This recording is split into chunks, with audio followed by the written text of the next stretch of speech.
I was very honored and fortunate to be the first surgeon in the world to perform the iTrack Advanced procedure.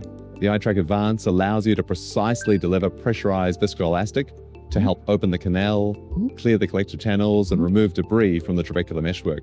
However, what's important is not about being first, but how this tissue-sparing approach had real potential to help patients reduce their intraocular pressure and medication burden safely. To explore this potential, Dr. Kerr recently co-authored a large-scale registry study designed to capture real-world clinical outcomes. So randomized controlled trials tell us about efficacy under ideal conditions, while real-world data tells us what's happening in everyday practice amongst diverse patients, varying surgeon experience, different healthcare systems, and that's why regulators like the FDA increasingly value registry data as an important pool of clinical evidence to support evidence-based decision-making.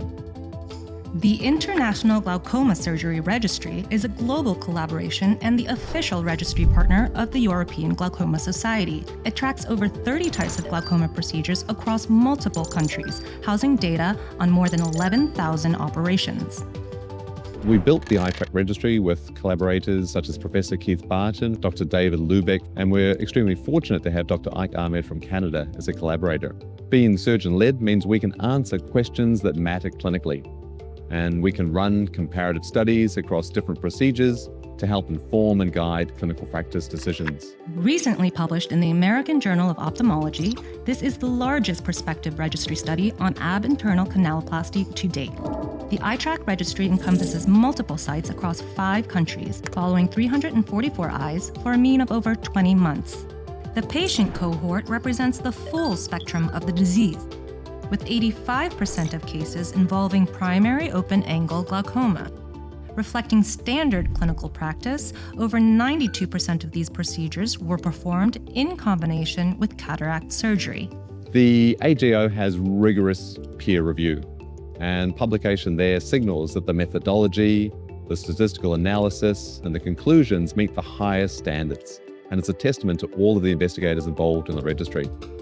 This isn't industry marketing, it's independent scientific validation of real-world outcomes. When reviewing the clinical outcomes, the data provided a clear picture for both combined and standalone procedures. In iTrack surgery combined with cataract surgery, IOP reductions approached 20%, medications fell nearly 40%, and over 40% of patients became completely drop-free, a 6-fold increase from baseline.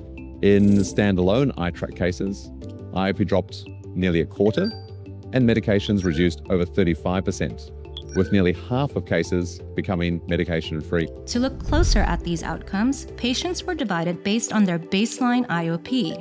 Eyes starting above 18 were defined as uncontrolled, while those at 18 or below were categorized as controlled. We found that iTrack was effective for both controlled and uncontrolled glaucoma, but the story was different for each.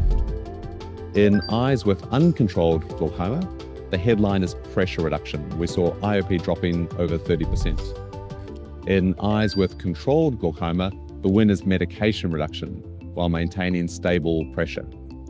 That said, both groups achieved nearly 40% medication reduction, showing that iTrack is of value regardless of the starting pressure. The success rate was 83% in uncontrolled glaucoma versus 53% for controlled. But that's more a reflection on the success criteria, not the device. To establish a baseline for success, the study utilized standard American Academy of Ophthalmology guidelines. For combined procedures, success meant reducing medications by at least 1 without an increase in pressure, or achieving an IOP of 21 or lower with at least a 20% reduction without adding medication. Standalone procedures required an IOP under 21 and a 20% reduction without increasing drops. The AAO criteria may undervalue medication reduction, particularly for standalone surgery. For these patients, they're often experiencing problems with their drops, like side effects. And even if they can reduce their medications while maintaining a stable IOP, they're classified as a failure because they don't reach the 20% IOP reduction threshold. So we need success metrics that capture these nuances, particularly the value of being medication-free. Beyond starting pressure, the researchers also analyzed clinical success across different stages of disease severity.